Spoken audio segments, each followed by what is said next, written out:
الحمد لله رب العالمين الرحمن الرحيم مالك يوم الدين إياك نعبد وإياك نستعين اهدنا الصراط المستقيم صراط الذين أنعمت عليهم غير المغضوب عليهم ولا الضالين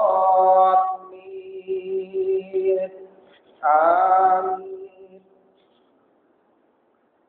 সমস্ত প্রশংসা সেই মহান আল্লাহর জন্য, যিনি আমাদেরকে যথাসময়ে এই পবিত্র জামাতে এসে উপস্থিত হওয়ার তৌফিক দান করেছেন বলে আলহামদুলিল্লাহ। এবং তার প্রচারিত মানবতার মুস্তাফা সাল্লাল্লাহু আলাইহি ওয়াসাল্লাম তার শতকোটি সালাম অবতীর্ণ হোক সাল্লাল্লাহু আলাইহি ওয়াসাল্লাম। সম্মানিত উপস্থিত মুসল্লিগণ, বর্তমান জামানায় অন্যায়ভাবে হত্যাকাণ্ড বেড়েই চলেছে। এই হত্যাকাণ্ড বেড়ে চলার পিছনে যে সমস্ত কারণগুলো আছে, সেই সমস্ত কারণগুলো চিহ্নিত করে সেগুলো দূর করা, সেগুলোর সমাধান করা আমাদের জনগণ এবং রাষ্ট্রের দায়িত্ব। আমরা গত সময় 35টি পয়েন্টে আমরা অর্ধশত কারণ এবং এর অধিকার এবং এর সমাধান নিয়ে কিছু কথা বলেছি। আজকেও আমরা 36 নম্বর পয়েন্ট থেকে আরো অর্ধশত মতো আমরা কারণগুলো চিহ্নিত করা এবং সেই সমস্ত কারণগুলো দূর করার এবং সেগুলো সমাধান করার চেষ্টা আমরা করব।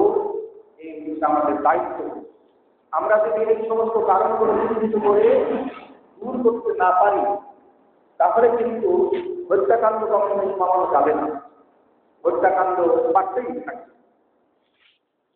আমরা আজকে 36 নম্বর পয়েন্টে যে সমস্ত কারণগুলো বর্ণনা করছি, সেটা হচ্ছে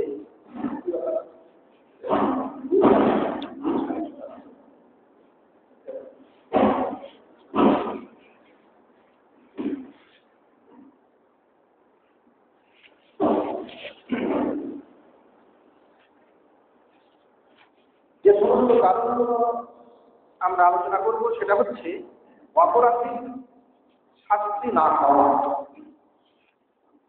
অপরাধীর শাস্তি না হওয়া, কেশাস কায়েম না করা, ঘুষের আদান প্রদানের মাধ্যমে অপরাধীকে খালাস দিয়ে দেওয়া, অপরাধীকে ছাড় দিয়ে দেওয়া, এগুলো হচ্ছে হত্যাকাণ্ড বেড়ে যাওয়ার অন্যতম কারণ। কেশাস কায়েম না করলে পারে মানুষ যে তার বেঁচে থাকার স্বাধীনতা হারাবে, বেঁচে থাকার নিরাপত্তা হারাবে, সেটা আল্লাহ সুবহানাহু ওয়া তাআলা কুরআনুল কারীমে আমাদেরকে সেটা অবহিত করেছেন। পবিত্র কুরআনুল কারীমে আল্লাহ সুবহানাহু ওয়া তাআলা বলছেন সূরা বাকারার 179 নম্বর আয়াতে যে ওয়ালাকুম ফিল কিসাস হায়াত, তোমাদের জন্য কেশাসের মধ্যে হত্যার বদলে যে হত্যা অথবা অন্য যে অপরাধ যারা করে, কারো অঙ্গহানি করে, অঙ্গহানি করার পরিবর্তে অঙ্গহানি বা ইত্যাদি যে সমস্ত বিধানের কথা আল্লাহ বলেছেন, শাস্তির কথা বলেছেন, কেশাসের কথা বলেছেন, সেই কেশাসে তোমাদের জন্য হায়াত আছে, তোমাদের জন্য বেঁচে থাকা আছে, তোমাদের জন্য জীবন আছে। ইয়া উলিল আলবাব, হে জ্ঞানীরা, লাআল্লাকুম তাত্তাকুন, যাতে করে তোমরা ভয় করতে পারো, তাকওয়া অর্জন করতে পারো, তোমাদের মধ্যে তাকওয়া সৃষ্টি হয়। কেশাসের মাধ্যমে মানুষের মধ্যে তাকওয়া সৃষ্টি হবে, ভয় সৃষ্টি হবে। এই কথাটি আল্লাহ সুবহানাহু ওয়া তাআলা জ্ঞানীদেরকে ডেকে তিনি কিন্তু সে কথাটি বলছেন। তাহলে জ্ঞানীরাই মাত্র বুঝবেন যে কেশাসের মধ্যে কি রয়েছে, আমাদের জন্য হায়াত রয়েছে, আমাদের জন্য জীবন রয়েছে। আজকে আমরা জ্ঞানীর পরিচয় দিচ্ছি না, আমরা আজকে জাহিলের পরিচয় দিচ্ছি। বিধায় আমরা আল্লাহর দেয়া কেশাসকে কায়েম না করি, আমরা আমাদের মতো করে আমরা আমাদের বিধান আমরা মানব সমাজে জারি করছি, চালু করছি, এটা করাটা যে অন্যায়, এটার মাধ্যমে যে মানুষ তার নিরাপত্তা হারাচ্ছে, মানুষ তার জীবন হারাচ্ছে, সেটা মানুষ অনুধাবন করতে পারছে না। অথচ আল্লাহ সুবহানাহু ওয়া তাআলা তার বিজ্ঞানময় কোরআনে তিনি আমাদেরকে বহু আগেই তিনি সতর্ক সাবধান করেছেন, তিনি অবহিত করেছেন যে তোমাদের কেশাসের মধ্যে তোমাদের জীবন আছে। হে জ্ঞানী লোকেরা, যারা তোমরা জ্ঞান রাখো, তারা বিষয়টি অনুধাবন করবে এবং সেটা কায়েম করবে, বাস্তবায়ন করবে।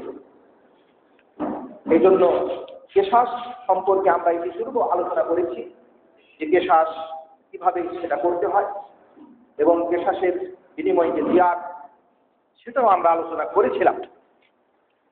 এই কেশাস যদি জারি করা না হয় তাহলে মহা বিপদ আসবে, সেটা ইহকালীন বিপদ এবং পরকালীন বিপদ। কেশাস কায়েমের বিরুদ্ধে অথবা কেশাস কায়েমকে নস্যাৎ করে দেওয়ার জন্য যদি কোনো প্রচেষ্টা কেউ করে তাহলে তার পরিণতি ভয়াবহ রয়েছে। এই জন্য নবী করিম সাল্লাল্লাহু আলাইহি ওয়াসাল্লাম ইবনে মাজাহ 2635 নম্বর হাদিসে বলতেছেন,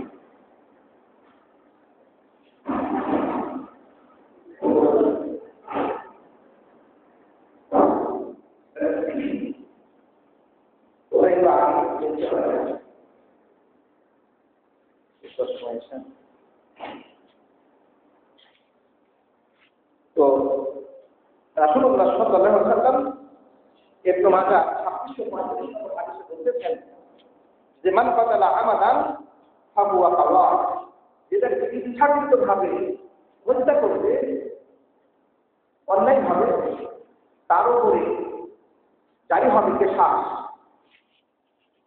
ফামান হাদা বাইনাহু ওয়া বাইনা, যেটা কি ওই ব্যক্তির মাঝে আর কেশাসের মাঝে বাধা সৃষ্টি করবে আর সৃষ্টি করবে, ফাআলাইহি লা'নাতুল্লাহ, তার উপর আল্লাহর লানত রয়েছে, ওয়াল মালায়েকা, এবং ফেরেশতাদের লানত রয়েছে, ওয়ান নাসি আজমাইন, এবং সমস্ত মানব জাতির লানত তার উপরে রয়েছে। লা ইয়াকবালু মিনহু শারফুন ওয়ালা আদলুন, তার পক্ষ থেকে কোনো ধরনের ফরজ নফল ইবাদত আল্লাহ সুবহানাহু ওয়া তাআলা কবুল করবেন না। ইবনে মাজাহ 2635 নম্বর হাদিসে স্পষ্টভাবে বলে দেওয়া হয়েছে যে কেশাস বাস্তবায়নের পথে যারা বাধা সৃষ্টি করবেন, যারা আর হয়ে দাঁড়াবেন, যারা বাধা হয়ে দাঁড়াবেন, তারা আল্লাহর লানত তাদের উপরে রয়েছে, ফেরেশতাদের লানত তার উপরে রয়েছে, সমস্ত মানব জাতির মুসলিম মুমিনের লানত তাদের প্রতি রয়েছে। তার কোনো নফল ইবাদত, তার কোনো ফরজ ইবাদত গ্রহণীয় হবে না। এই জন্য কেশাস বাস্তবায়নের পথে বাধা হয়ে দাঁড়ানো এটা চরম অপরাধ এবং সেজন্য তার চরম শাস্তি ইহকাল এবং পরকালে হবে। হত্যাকাণ্ড বেড়ে যাওয়ার অন্যতম কারণ হচ্ছে ঘুষের আদান প্রদানের মাধ্যমে অপরাধীকে খালাস দিয়ে দেওয়া। অথচ ঘুষ গ্রহণ করা এটি চরম অপরাধ। রাসূলুল্লাহ সাল্লাল্লাহু আলাইহি ওয়াসাল্লাম লানত করেছেন ঘুষ দাতা এবং গ্রহীতার উপরে।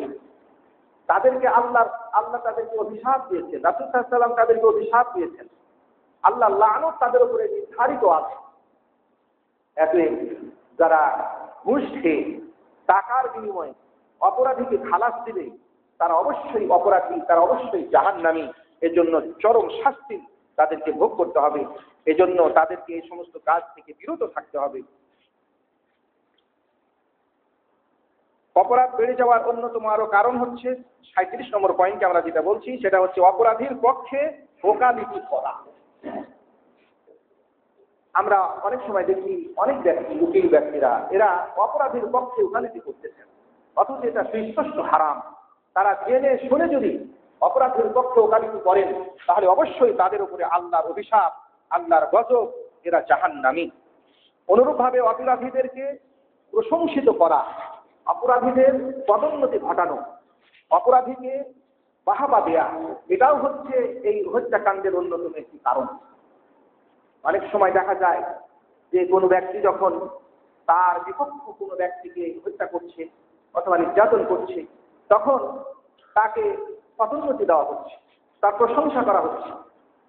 সেটাও কিন্তু হত্যাকাণ্ড বেড়ে যাওয়ার অন্যতম একটি কারণ হয়ে দাঁড়িয়েছে।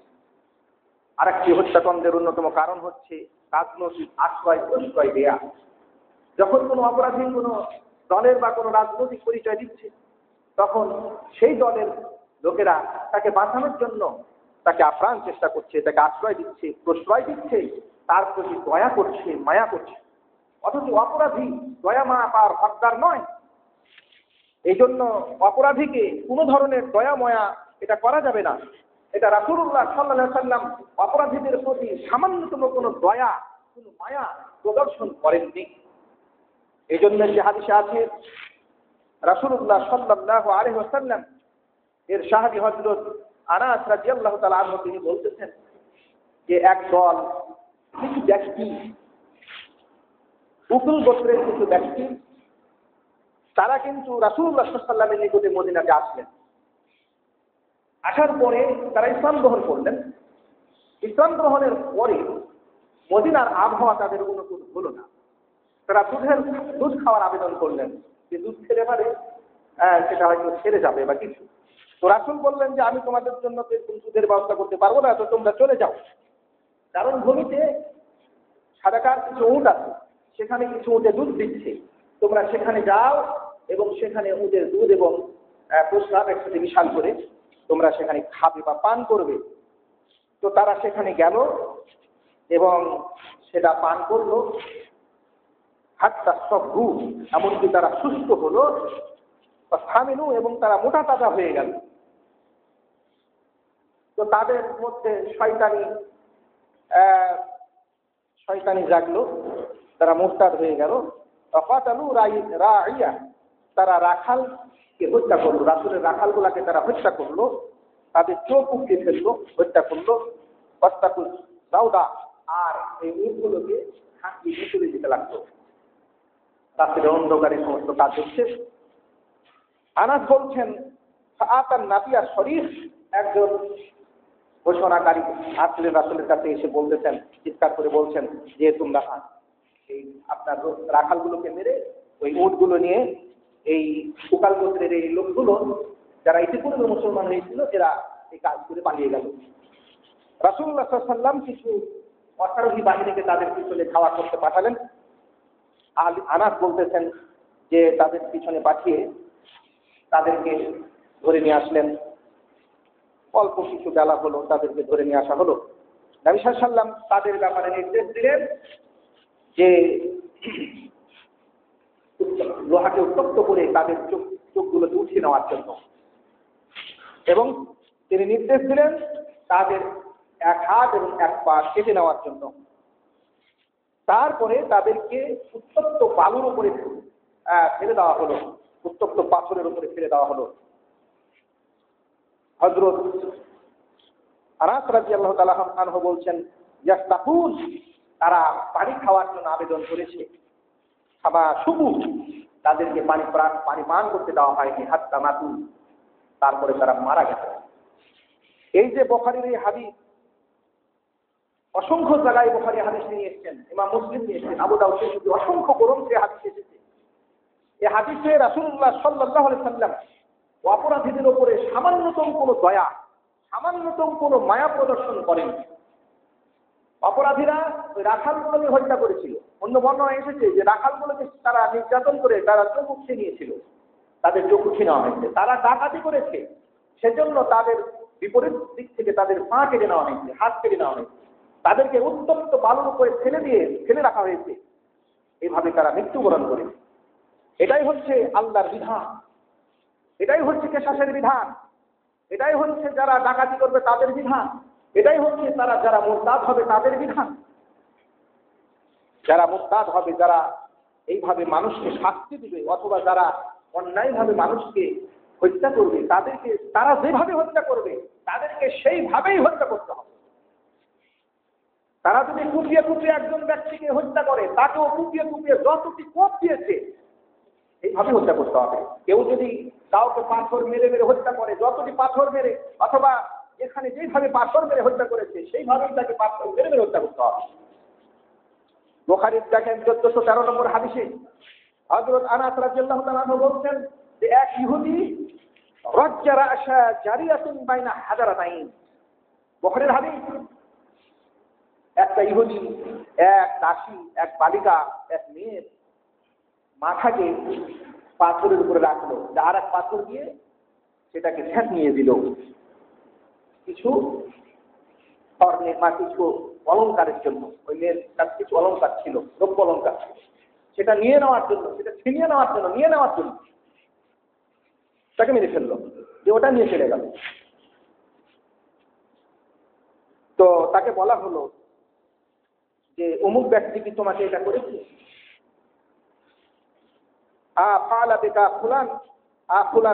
এভাবে করে বলা হলো। সে মাথা দিয়ে, তার মধ্যে কিছু জান ছিল, নিশ ছিল, কথা বলতে পারছিল না, সে ইশারা করে বলছিল না। তারপরে হযরত আনাস বলছেন যে হাত্তা সুম্মিয়াল ইয়াহুদ, যখন ইহুদির নাম করা হলো তখন সে ফাআওমাত বিরাসিহা, সে মাথা দিয়ে ইশারা করলো যে হ্যাঁ সে মেরেছে, ইহুদিটা মেরেছে। ফাউখিযাল ইয়াহুদ, ইহুদিকে ধরা হলো, গ্রেফতার করা হলো, রাসূলুল্লাহ সাল্লাল্লাহু আলাইহি ওয়াসাল্লামের কাছে নিয়ে আসা হলো। সে স্বীকার করলো যে হ্যাঁ সে তাকে মেরেছে। রাসূল নির্দেশ দিলেন যে তার মাথাটাও এইভাবে পাথরের উপরে রেখে আর এক পাথরকে পচিয়ে দেওয়া হোক, ছেঁচিয়ে দেওয়া হোক, হত্যা করে দেওয়া হোক। ফারুজ্জারাতুহু বাইনাল হাজারাতাইন, এইভাবে ইহুদির মাথাটিকে পাথরে রেখে আর একটি পাথর দিয়ে সেভাবে কুচলিয়ে দেওয়া হলো। এটার নাম হলো কিসাস।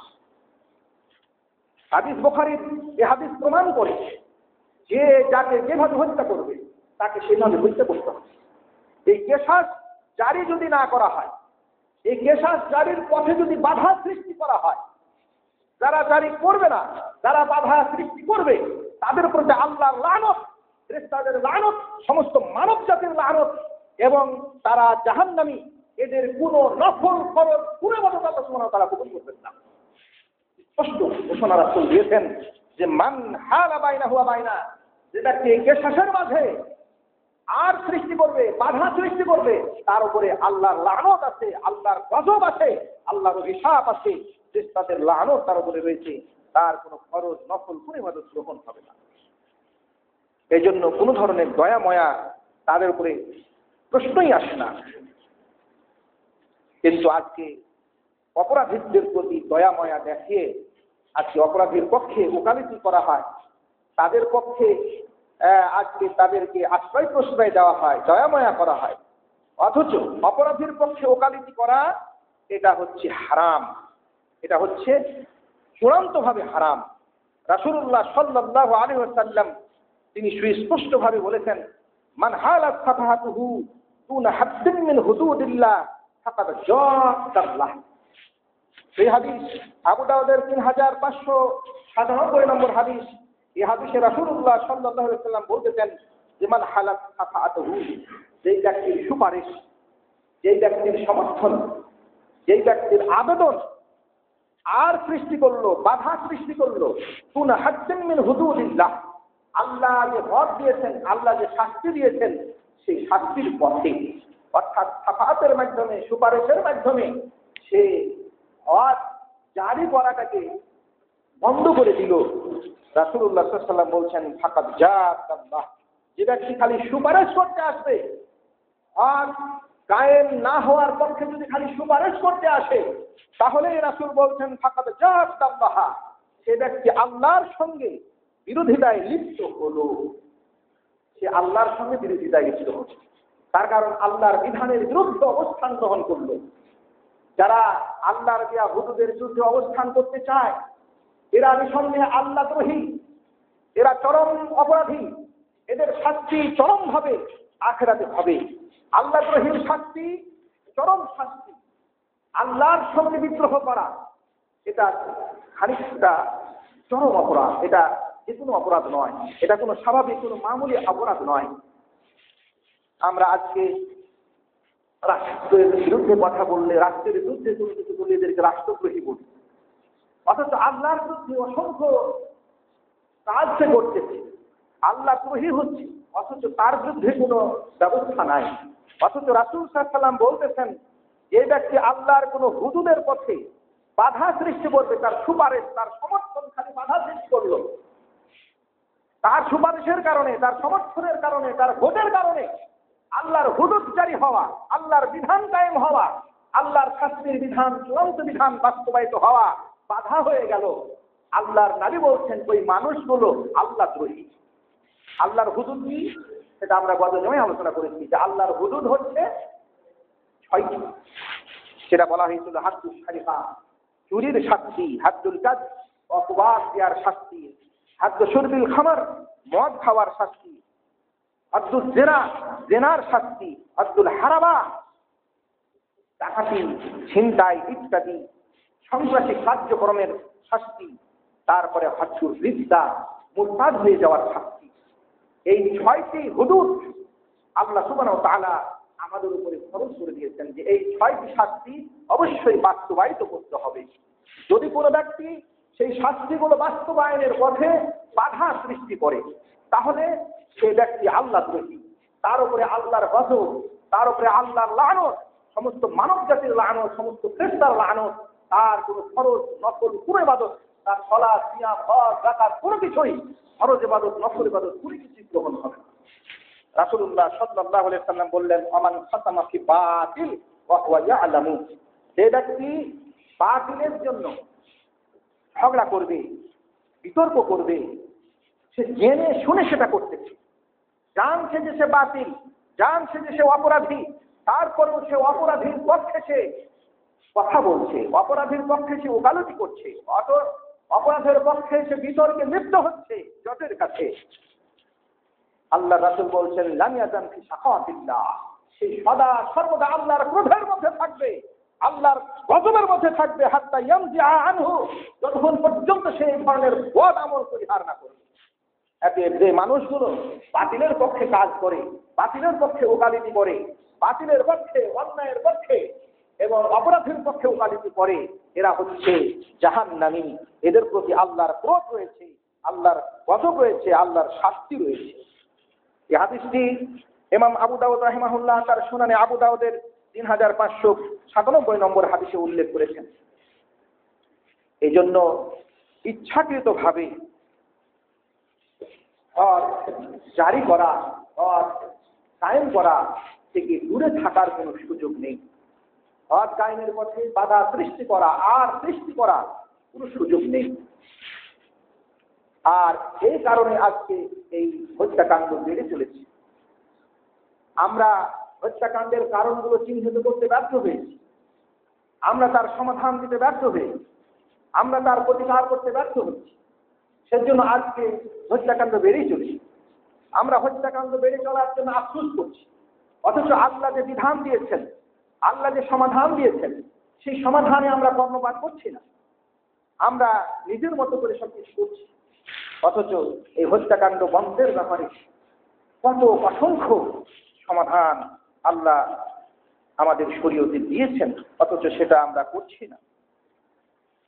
যেটা বলছিলাম, হত্যাকাণ্ড বেড়ে যাওয়ার যত কারণ আছে, শত শত কারণ আছে, তার মধ্যে আমরা শতাধিক কারণ তুলে ধরার চেষ্টা করছি। আমরা গত জুমায় 60টির মতো কারণ, আমরা 62টির কারণ, 61টি কারণ আমরা উল্লেখ করেছিলাম। আজকে 36 নম্বর পয়েন্ট থেকে আমরা আজকে আরো অর্ধশত কারণ আমরা চিহ্নিত করার চেষ্টা করছি এবং সেগুলো আমরা সমাধান করব এবং সেগুলো আমরা চিহ্নিত করে সমাজ থেকে দূর করব। 38 নম্বর পয়েন্ট হচ্ছে ধর্মীয় উগ্রবাদ, জঙ্গিবাদ, হার্জি তৎপরতা। এই ধর্মের নামে এই যে ধর্মীয় উগ্রবাদ, সেটা শুধু মুসলমানদের মধ্যে আছে তা না। ধর্মীয় উগ্রবাদ যেটা মুসলমানদের মধ্যেও আছে, হিন্দুদের মধ্যেও আছে, বিভিন্ন ধর্মের লোকদের মধ্যে আছে। এই ধর্মীয় উগ্রবাদ, এই জঙ্গিবাদ, এই খারিজি তৎপরতা, এর মাধ্যমেও আজকে এই পৃথিবীতে অসংখ্য হত্যাকাণ্ড ঘটে চলেছে। এই জন্য এই ধর্মীয় উগ্রবাদ বর্জন করতে হবে। মুসলমানদের মধ্যে যারা এই উগ্রপন্থা অবলম্বন করছেন তাদেরকেও ফিরে আসতে হবে। অন্যান্য ধর্মের লোকেরা যারা তাদের ধর্মীয় উগ্রবাদে যারা লিপ্ত রয়েছেন তাদেরকেও তাদের এই সমস্ত উগ্রবাদ থেকে সরে আসতে হবে। এই উগ্রবাদ বন্ধ না হলে পারে, এই ধর্মীয় উগ্রবাদ বন্ধ না হলে পারে এই হত্যাযজ্ঞ বন্ধ হবে না।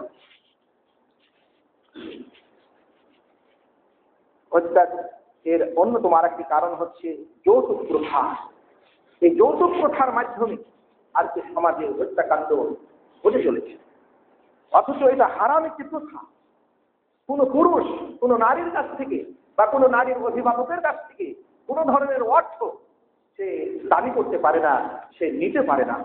এটা তার জন্য অন্যায়, তার জন্য কাবিরা গুনাহ। পুরুষকেই মোহর দিয়ে বিবাহ করতে হয়। পুরুষ বিবাহের জন্য সে নারীর কাছ থেকে অথবা নারীর অভিভাবকের কাছ থেকে যা কিছু গ্রহণ করবে সেটাই হচ্ছে এই যৌতুক। এই যৌতুক হচ্ছে হারাম একটি প্রথা। এই যৌতুক প্রথার মাধ্যমে আজকে সমাজে অশান্তি সৃষ্টি হচ্ছে, মহিলাদেরকে নির্যাতন করা হচ্ছে, তাদেরকে হত্যা করা হচ্ছে এবং তাদেরকে নির্যাতন করা হচ্ছে। অথচ এই প্রথা ইসলাম নিষিদ্ধ করেছে, হারাম করেছে।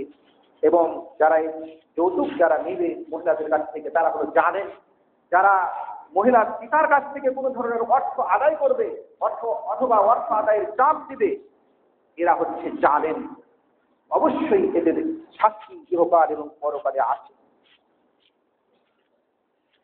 এই হত্যাকাণ্ডের অন্যতম কারণ হচ্ছে 40 নম্বর পয়েন্ট হচ্ছে নারীদের একাকী চলাফেরা করা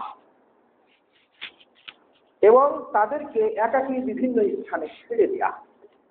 এটাকে করছে আজকে অভিভাবকেরাই সেটা করছে। তার স্ত্রী তার মেয়েদেরকে, তার বোনদেরকে তারা ছেড়ে দিচ্ছে, তারা একাকী ছেড়ে দিচ্ছে, তারা একাকী বিভিন্ন জায়গায় ছেড়ে দিচ্ছে। এটা অবশ্য নিষিদ্ধ। রাসূলুল্লাহ সাল্লাল্লাহু আলাইহি ওয়াসাল্লাম বলেছেন যে একজন মহিলা সে একদিনের পথ অতিক্রম করবে কোনো মাহরাম ছাড়া, সেটা তার জন্য নিষিদ্ধ, তার জন্য হারাম। মাহরামের সাথে সে বিভিন্ন জায়গায় যেতে পারবে, অথচ আজকে কি করা হচ্ছে?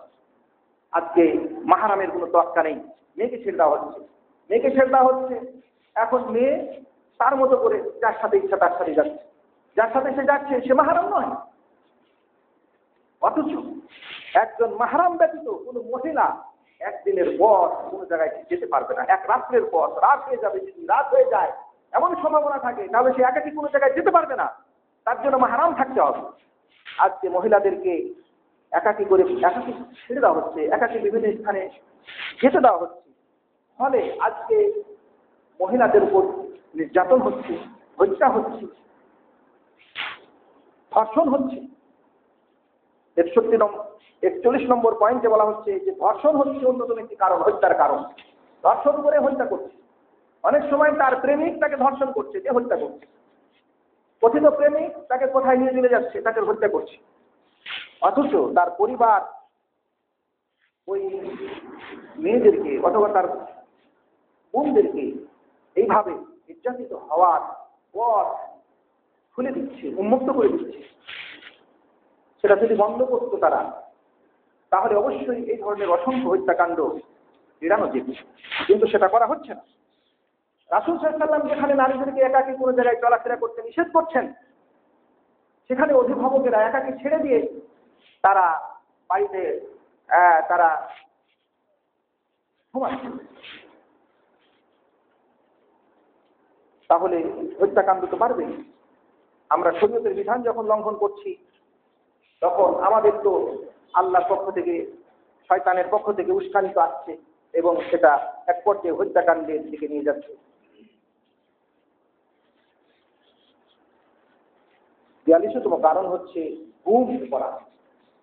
বিভিন্ন কারণে মানুষকে গুম করে। টাকা আদায়ের কারণে, রাজনৈতিক কারণে, বিভিন্ন কারণে গুম করতে। এখন গুম করার পরে যখন দেখছে যে টাকা আদায় হলো না, অথবা গুম করে যদি এখন আবার ফিরিয়ে দেওয়া হয় তাহলে আবার জানাজানি হয়ে যাবে, সেজন্য তারা এখন কি করছে? তারা হত্যা করেছে। তো এটা অবশ্যই আমাদেরকে সচেতন থাকতে হবে, যাতে করে মানুষ গুম না হতে পারে। একজনকে ধরে নিয়ে যাওয়া হচ্ছে, অসংখ্য হাজার হাজার মানুষ, শত শত মানুষ দেখছে, তারপরে কিছু বলছে না, ধরে নিয়ে চলে গেল। কে গেল, কারা গেল, কেন গেল, কোনো তথ্য নাই। এক পর্যায়ে গুম হয়ে গেল, হত্যা হয়ে গেল। অথচ এই প্রথমেই যদি এটা বন্ধ করে দেওয়া যেত, তাহলে অবশ্যই ওই লোকটার প্রাণ বাঁচত, যাকে গুম করা হচ্ছে তার প্রাণ বাঁচত। তো সেটা করা হচ্ছে না।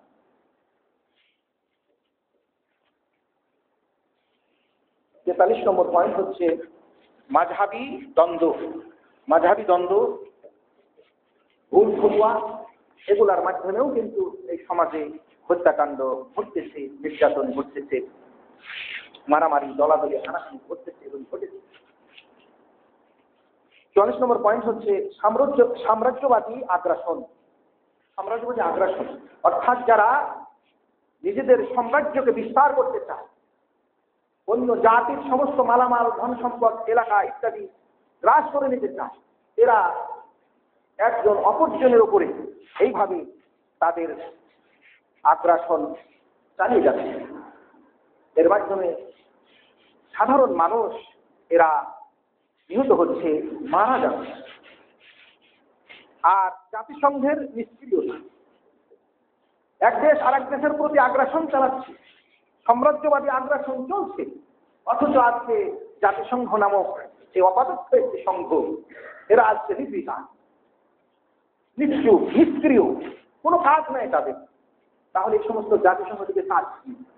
শত শত রাষ্ট্র থেকে কাজ কি? একটা রাষ্ট্রকে যখন সে প্রতিহত করতে পারছে না তার সাম্রাজ্যবাদী আগ্রাসন থেকে, তাহলে এত দেশ থেকে লাভ কি? এত দেশের সংঘ থেকে লাভ।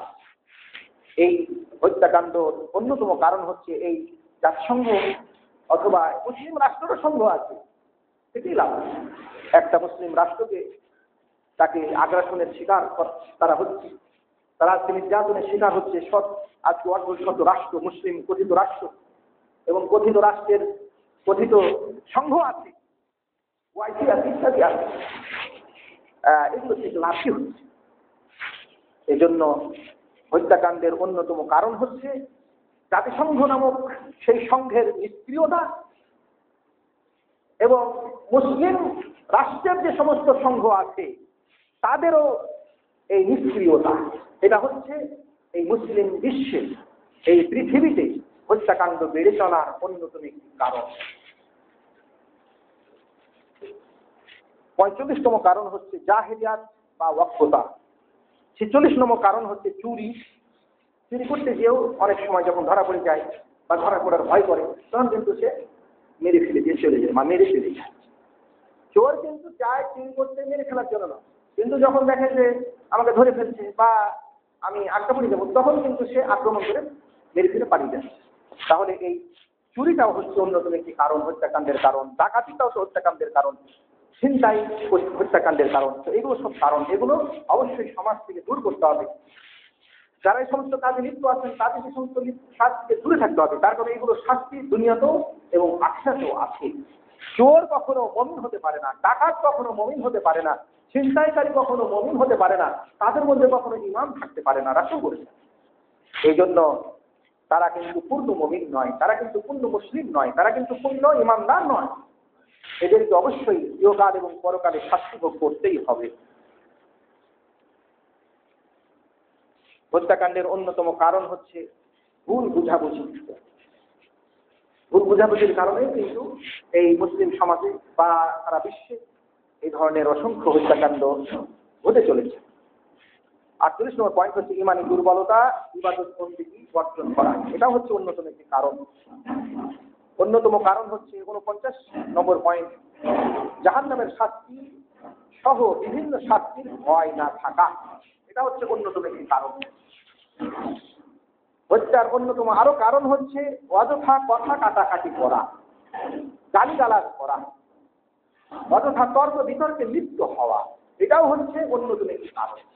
এজন্য অযথা কথা কাটাকাটি উচিত নয়, অযথা গালাগালি করা উচিত নয়। একসময় এই গালাগালির কারণে হাতাহাতি শুরু হয়, হাতাহাতির পরে তখন একজন আর একজনকে মেরে ফেলে দেয়। এই জন্য অযথা কথা কাটাকাটি করা থেকে, অযথা কথাবার্তা বলা বলি থেকে, গালাগালি করা থেকে, তর্ক বিতর্ক করা থেকে, ঝগড়া করা থেকে দূরে থাকতে হবে। হত্যাকাণ্ডের অন্যতম কারণ হচ্ছে পারিবারিক অসচেতনতা, সামাজিক অসচেতনতা, রাষ্ট্রীয় অসচেতনতা। এটা হচ্ছে অন্যতম একটি কারণ। এগুলো দূর করতে হবে। আরেকটি কারণ হচ্ছে, যার 52 নম্বর পয়েন্ট হচ্ছে জুলুম নির্যাতনের প্রতিবাদ এবং প্রতিরোধ না করা। আজকে সমাজে জুলুম নির্যাতন হচ্ছে, অথচ আমরা সেই জুলুম নির্যাতনের প্রতিকার করছি না, প্রতিবাদ করছি না। এজন্য কিন্তু হত্যাকাণ্ড বাড়ছে। যারা অপরাধ দেখার পরে, যারা জুলুম দেখার পরে জুলুমের প্রতিবাদ করবে না, প্রতিকার করবে না, এরা জাহান্নামী। রাসূলুল্লাহ সাল্লাল্লাহু আলাইহি সাল্লামের সাহাবী হযরত আবু বকর সিদ্দিক বলছেন যে তোমরা হয়তো কোরআনের ওই আয়াতটি তেলাওয়াত করো, তাই না?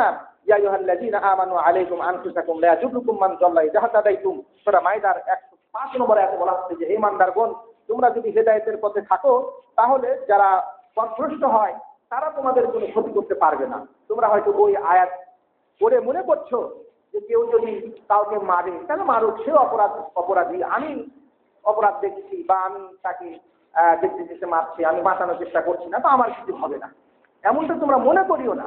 হযরত আবু বকর রাদিয়াল্লাহু আনহু বলছেন, ইন্নী সামি'তু রাসূলুল্লাহ সাল্লাল্লাহু আলাইহি ওয়াসাল্লাম ইয়াকুল, আমি রাসূলুল্লাহ সাল্লাল্লাহু আলাইহি ওয়াসাল্লামকে বলতে শুনেছি, রাসূল বলেছেন, ইন্নান নাসা ইযা রাআউ যালিমান, যখন মানুষেরা দেখবে যে একদম জালেম অথবা কতিপয় জালেম এরা জুলুম করতেছে, নির্যাতন করতেছে, অথচ সেই মানুষগুলো ফালাম ইয়াখুজু আলা ইয়াদাই, তারা তার হাত ধরলো না, অর্থাৎ তাকে বাধা দিল না, বাধা দিতে এগিয়ে এলো না, কোনো প্রতিকার করলো না, প্রতিবাদ করলো না। রাসূলুল্লাহ সাল্লাল্লাহু আলাইহি ওয়াসাল্লাম বলছেন, আওশাকা আইয়া উম্মাহুমুল্লাহু বিআযাবিন মিনহু, তাহলে আল্লাহ সুবহানাহু ওয়া তাআলা সকলকে, যারা এই সমস্ত ঘটনা দেখার পরেও কোনো প্রতিবাদ করেনি, প্রতিরোধ করেনি, প্রতিরোধের কোনো চেষ্টা করেনি, এদের সকলকে আল্লাহ সুবহানাহু ওয়া তাআলা শাস্তি প্রদান করবেন, ব্যাপক শাস্তি প্রদান করবেন। হাদিস সহিহ তিরমিজি 3057 নম্বর হাদিস। এই হাদিসে প্রমাণিত হয় যে জালেমের জুলুম দেখার পরেও কেউ যদি নিশ্চুপ থাকে, নির্বিকার থাকে, সেটা প্রতিহত করার যদি কোনো চেষ্টা না করে, তাহলে নিঃসন্দেহে তারা শাস্তির আওতায় থাকবে, তারা শাস্তি পাবে, এদেরকে আল্লাহ সুবহানাহু ওয়া তাআলা ছাড় দিবেন না। এই জন্য জালেমের জুলুম প্রতিহত করার জন্য, প্রতিরোধ করার জন্য আমাদেরকে সংঘবদ্ধ হতে হবে। আজকে কতিপয় ব্যক্তি এরা হত্যাকাণ্ড চালাচ্ছে, গুম খুন চালাচ্ছে, আর আমরা হাজার হাজার জনগণ, শত শত মানুষ আমরা আজকে নিশ্চুপ, আজকে আমরা কোনো প্রতিবাদ, কোনো প্রতিরোধ নেই। এটা তো হয় না। এই জন্য রাসূল সাল্লাল্লাহু আলাইহি ওয়াসাল্লাম বলেছেন, তুমি তোমার জালেমকে, মাজলুম উভয়কে তুমি সাহায্য করো। সাহাবীরা বললেন, মাজলুমকে সাহায্য করবো, জালেমকে কি করে সাহায্য করবো? রাসূল সাল্লাল্লাহু আলাইহি ওয়াসাল্লাম বললেন যে তাহাজুজুহু আও তামনাউহু মিনাজ জুলমি, তুমি তাকে বাধা প্রদান করো, জুলুম থেকে বাধা প্রদান করো, তাহলে এটাই জালেমকে সাহায্য করা হলো, অর্থাৎ তার জুলুম থেকে তাকে বাঁচানো হলো। আর জুলুম থেকে বাঁচলে পারে সেই দুনিয়াতেও শাস্তি থেকে বাঁচলো, আখিরাতেও শাস্তি থেকে বাঁচলো। এই জন্য জালেমকেও এই ছাড় দেওয়ার কোনো সুযোগ শরীয়তে কিন্তু দেওয়া হয়নি। এই জন্য আমাদেরকে অবশ্যই এই সমস্ত কারণ যেগুলো আমরা বললাম সেগুলো চিহ্নিত করে অবশ্যই এগুলোর সমাধান আমাদেরকে করতে হবে। এই হত্যাকাণ্ডের অন্যতম কারণ হচ্ছে চাঁদাবাজি, টেন্ডারবাজি ইত্যাদি, এগুলো বন্ধ করতে হবে। হত্যাকাণ্ডের অন্যতম কারণ হচ্ছে 14 নম্বর পয়েন্ট হচ্ছে জাদু টোনা, এগুলোর মাধ্যমে একজন আরেকজনকে মেরে ফেলে দিচ্ছে। হত্যাকাণ্ডের অন্যতম কারণ হচ্ছে জুয়া, লটারি, এগুলো অনেক সময় জুয়া, লটারি, এই সমস্ত খেলতামাশা একজন আরেকজনকে হত্যার পথে উদ্বুদ্ধ করে। এই জন্য এই ধরনের জুয়া, লটারি এগুলোতে অংশগ্রহণ করা যাবে না, এগুলোকে সমর্থন করা যাবে না। অনেক সময় দেখা যায় যে জুয়া হচ্ছে, অন্য দেশে খেলা হচ্ছে, আর এই দেশের মানুষ দুই পক্ষ হচ্ছে, একজন হচ্ছে ব্রাজিল, আরেকজন হচ্ছে অস্ট্রেলিয়া, আরেকজন অমুক দিয়ে এই তাদের মধ্যে অনেক সময় হাতাহাতি, মারামারি, কাটাকাটি, হত্যা করাকরি শুরু হয়ে যাচ্ছে। এই যে জুয়া, এই জুয়ার মাধ্যমে কিন্তু মানুষের মধ্যে এই ধরনের বিশৃঙ্খলা সৃষ্টি হয়, হাতাহাতি সৃষ্টি হয়, মারামারি সৃষ্টি হয়, বিদ্বেষ সৃষ্টি হয়, সেটা আল্লাহ কোরআনে আমাদেরকে বলে দিয়েছেন। এই জন্য জুয়া, মদ, লটারি এগুলো সব নিষিদ্ধ করা হয়েছে। এগুলো থেকে আমাদেরকে অবশ্যই দূরে থাকতে হবে। হত্যাকাণ্ড বেড়ে যাওয়ার অন্যতম কারণ হচ্ছে যে আমরা সন্তান, বিশেষ করে কন্যা সন্তানদের প্রতি আমাদের ঘৃণা, আমাদের অসম্মান, এগুলো হচ্ছে এই অন্যতম কারণ। অনেক সময় কন্যা সন্তানদেরকে হত্যা করে দেওয়া হচ্ছে, মাতৃগর্ভে হত্যা করে দেওয়া হচ্ছে, অথবা পরবর্তীতে হত্যা করে দেওয়া হচ্ছে। তো এগুলো এই কন্যা সন্তানদের প্রতি যে ঘৃণা, বিদ্বেষ, অসন্তুষ্ট বা অসম্মান বোধ, সেখান থেকে কিন্তু এটা সৃষ্টি হচ্ছে। এজন্য এগুলো দূর করতে হবে। কন্যা হোক আর ছেলে হোক, সবই কিন্তু আল্লাহর দান। এজন্য আল্লাহ সুবহানাহু ওয়া তাআলা কোরআনে বলেছেন যে কন্যা সন্তান দেওয়ার মালিক হলাম আমি, যাকে ইচ্ছা তাকে কন্যা সন্তান দিই, শুধু কন্যা সন্তানেরই মালিক। তো তাকে একটা বাচ্চা কন্যা সন্তান হয়ে যায়। অনেক সময় একাধিক কন্যা সন্তান হলে পরে ওই স্ত্রী লোকটাকে মারামারি শুরু করে, ওই মহিলাটাকে মেরেই ফেলে দেয়। এটা হচ্ছে নির্বোধ, একেবারেই বর্বর, একেবারেই বোকা টাইপের লোক। তার কারণ সন্তান জন্ম দেওয়ার দায়িত্ব এটা হচ্ছে আল্লাহ। আল্লাহ এটা হাতে নিয়েছেন। আল্লাহ কোরআনে বলছেন যে আমি যাকে ইচ্ছা তাকে আমি মেয়ে দিই। প্রথমে মেয়ে দিই বলেছি, মেয়ের সম্মানটাকে বাড়িয়ে দেওয়া হয়েছে। মেয়ে হলে পারে জাহেলিয়াতের যুগে জাহেলেরা এরা মনে করতো এটা অসম্মান। ইসলাম কিন্তু একে সম্মান দিয়েছে। জাহেল কোথাকার, তুমি একটা মেয়ে হওয়াতে অসন্তুষ্ট, তুমি তোমার মা না থাকলে তুমি কোথা থেকে হয়েছে? মহিলা না থাকলে তুমি মানুষ হতে কোথা থেকে? কে তোমাকে মানুষ করেছে? কে তোমাকে গর্ভধারণ করেছে? জাহেল কাহিকার। আর এই সন্তান হলে পারে, কন্যা সন্তান হলে পারে তোমার মন খারাপ, তুমি স্ত্রীকে পিটাও। এটা তো আল্লাহর হাত। আল্লাহ বলছেন কোরআনের সূরার মধ্যে বলছেন যে আমি যাকে ইচ্ছা তাকে কন্যা দিই, একটা দুটা পাঁচটা কন্যা হতিয়া, যাকে ইচ্ছা তাকে ছেলে দিই। আল্লাহর ঘোষণা সূরার মধ্যে দেখবেন, যাকে ইচ্ছা তাকে উভয়টাই দিই, সন্তান মেয়েও দিই ছেলেও দিই, আর যাকে ইচ্ছা তাকে কিছুই দিই। বাধা আমরা দেখছি না, অনেকে বাধা আছে। তাহলে এটা হলো আল্লাহর ফায়সালা। এখন কেউ যদি কন্যা সন্তান হওয়ার কারণে মন খারাপ করে, সে অবশ্যই বর্বর, অবশ্যই চায়, অবশ্যই অবশ্যই সে আল্লাহর বিধানকে লঙ্ঘন করেছে, আল্লাহর উপরে অসন্তুষ্ট হয়েছে। মহিলাকে নির্যাতন করা, তার স্ত্রীকে নির্যাতন করা, এটা করে মুখার কাজ। তার কারণ সেই সন্তান জন্ম দেওয়ার জন্য অপরাধ, তুমি তো অপরাধ। তোমার দিক থেকে তো সেই সন্তানটা হয়েছে, তুমি তো অপরাধ। তোমাকে তাকে পিটানো দরকার। তাহলে তুমি কেমন কিট তার মধ্যে দিয়েছো যে তোমার ওই দিক থেকে মানে মেয়ে হলো? পুরুষ মহিলাকেও অপরাধী নয়, এটা হচ্ছে আল্লাহর ফায়সালা। এটা কথার কথা বললাম যে তুমি যদি মহিলাটাকে অপরাধী বলো, তাহলে তুমিও একজন পুরুষ, তুমিও কিন্তু সে অপরাধের দায়ে অভিযুক্ত। তোমাকে পিটাবে কে? তুমি তোমার স্ত্রীকে পিটাও সন্তান মেয়ে হওয়ার জন্য, তোমাকে পিটাবে কে? তোমার কিট থেকে তো তোমার মেয়ে সন্তানটা জন্ম হয়েছে। বোকা কাহিকার, শয়তান কাহিকার।